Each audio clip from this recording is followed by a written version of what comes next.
Now, let's talk about what the evaluation process actually looks like from start to finish. The first step is consent. Once an evaluation is requested, the school will provide you with written consent form. This form is really important because it lists all the areas of concern and the areas the school plans to evaluate. For example, you may see things like academic skills, speech and language, psychological or cognitive functioning, social, emotional, or behavioral needs.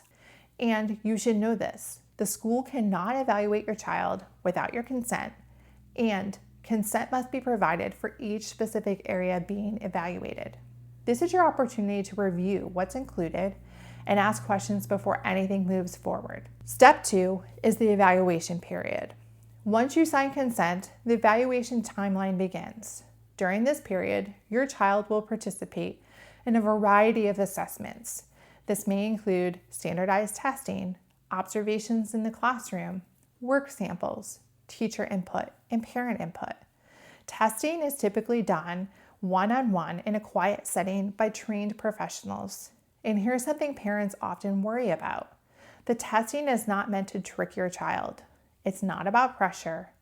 It's designed to understand how your child thinks and learns.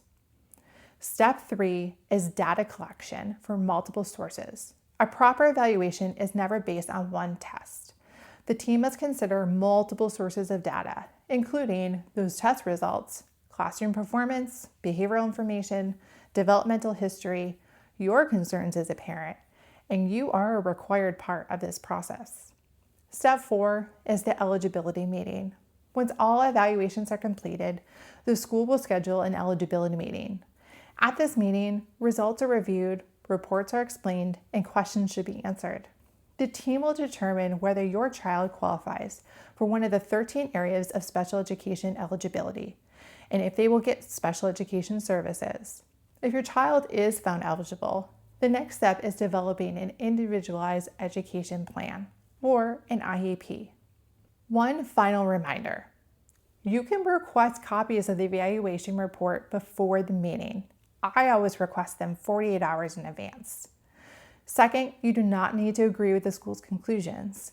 You have the right to ask for additional testing if something feels incomplete. The evaluation process can feel intimidating. When you understand the steps, you're better prepared to advocate confidently for your child.